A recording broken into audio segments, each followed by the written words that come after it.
Happy Hanukkah! It's Dani Fish. Hanukkah actually starts tomorrow at sundown, but you get my point. In the spirit of Hanukkah, I think the most Hanukkah-esque dessert that we could possibly make is Sufganiyot. In English, Sufganiyot means jelly donut. Not just any type of jelly donut, these need to be fried jelly donuts and then you douse them in powdered sugar. Yeah. This recipe had large potential of getting like out of control, so I needed to kind of scale everything back really quick. Let me explain that. Donuts themselves are a bitch to make. They literally take 24 hours to make fried donuts. We ain't got time for that. I found a really good recipe online. I'll link it in all of my stuff. It's not my recipe, but it is an on-the-spot fried donut recipe. So you need to make these when you are going to eat them. Fried donuts are not something that you make ahead. Next, we have the jelly. Any type of fruit sauce will do. The traditional is a strawberry filling, so I'm going to be doing a strawberry saucy jelly thing that we're going to then stuff into the donut. And last but not least, we have the ice cream. But here's the thing. I currently have 6 different tubs of ice cream in my freezer. 6. It just does not make sense to me to make another vanilla ice cream base when I have 6 different options to choose from to stuff this donut with. So my suggestion to you is pick your favorite ice cream and fill those bad boys up.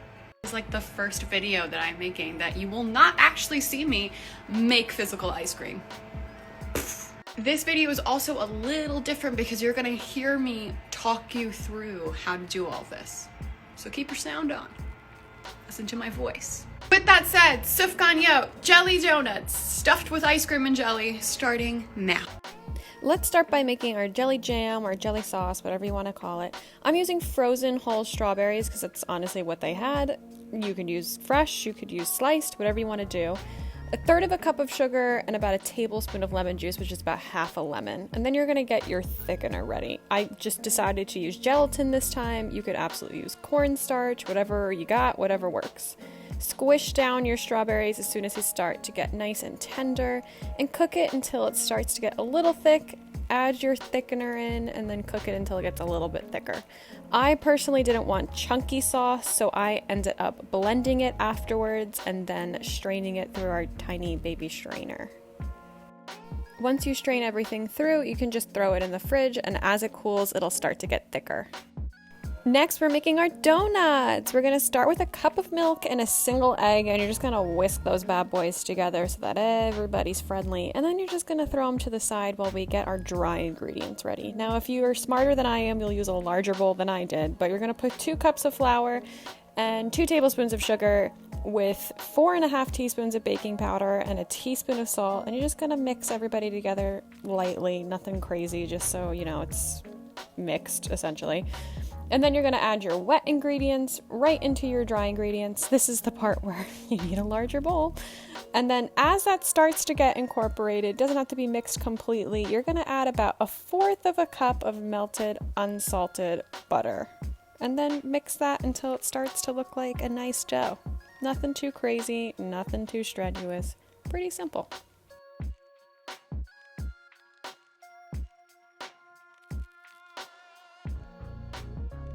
Next, you're going to prep a sheet pan with a bunch of paper towels because that's going to soak up the oil, and keep it close to you. Not so close that it ignites on fire next to the stove, but close enough. And then you're going to take some vegetable oil, about 5 cups. I did not have 5 cups of vegetable oil. That is definitely not enough oil, but we did what we could. And you're going to get it nice and hot and use a middle-sized scoop to scoop out the dough and plop those bad boys in there. I'm using a metal straw as my little pokey stick. Anything will do if you have like an extra chopstick or something like that, or the end of your thermometer. Get them nice and golden brown, and then pretty much just repeat that process until your dough is done. You want to keep your oil at around 350 degrees, so make sure you have some type of thermometer. It doesn't need to be anything fancy that you can stick in there, and make sure your oil is nice and hot, and then you're ready to go. Next up, we're gonna fill our donuts. So I have 2 piping bags. You don't need to use piping bags if you have Ziploc bags. Those work just fine. You're gonna fill one bag obviously with the jelly and then one bag of whatever ice cream of choice you've decided to use. This is just a regular vanilla base that I have chilling in my freezer. So that's one bag and our jelly is the other bag. You snip off tiny little holes at the bottom. And then I use a knife to kind of poke a hole in the center of the donut and then fill first with ice cream and then second with jelly. Then we go back over with a generous amount of powdered sugar. And there you have it, Sufganiyot, stuffed with ice cream and jelly. Smells like Hanukkah. And by that, I mean fried oil.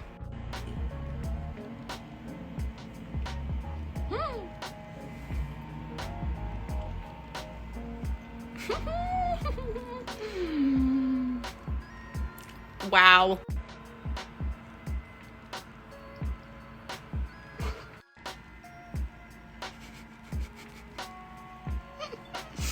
It's really good. The reason I think this is so good, other than the obvious, is because that dough that we made, that doughnut itself, isn't overly sweet. It's almost a little bit on like the unsweetened side. So when I tasted it by itself, I was like, this might not work out. But with everything, totally works out. It's like getting that nostalgic jelly donut with like the powdered sugar everywhere, but there's like that little surprise in the back of the ice cream that kind of like soaks into the donut if you let it sit for a little bit, and everything is like sweetened perfectly with like a little tartness, and then the powdered sugar makes it messy and fun, and it's Hanukkah. I also liked the size of these. Instead of it being like the full honkin' jelly donut, I went down to like the middle scoop size like we talked about. And that's like a perfect, like, it's like an oversized munchkin size. And it's perfect. Enough to fit a little bit of this, a little bit of that, without it being like, oh my God, this is a task. I hope you guys enjoyed this recipe, and happy Hanukkah to anybody that is celebrating in the next week. Please make sure that you like, subscribe, you share, you comment, you engage as much as you can. And I'll see you for some more holiday recipes. Bye. So if you're not Jewish and you're like, why are we eating jelly donuts? What does that have to do with Hanukkah? It's because every food that has to do with Hanukkah usually has some strong oil base to it, because that is the essence of Hanukkah, is that little bit of oil. Lit the menorah for 8 crazy nights, longer than we thought they were going to. So we eat latkes, which are fried food. We eat like blintzes, which is fried. We eat jelly donuts because they are fried, and we are worshiping the oil by using a lot of it. Nothing smells like December like the smell of fried oil.